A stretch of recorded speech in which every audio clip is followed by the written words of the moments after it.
Hello, my name is Alex, and I am currently a trainee in South America.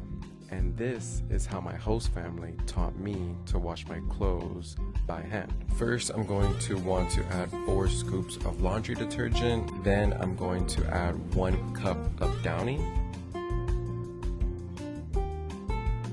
Lastly, I will add 1 Tide Pod, and I will mix all of these up together. Then I'm going to want to scrub all the dirty areas within the shirt and mainly focus on the armpits and the neck areas, since here in Guyana we do sweat a lot due to the humidity, and then also scrub out any other dirty areas within the clothing. I'm then going to throw all the clothes into a fresh tub and then fill it up with water.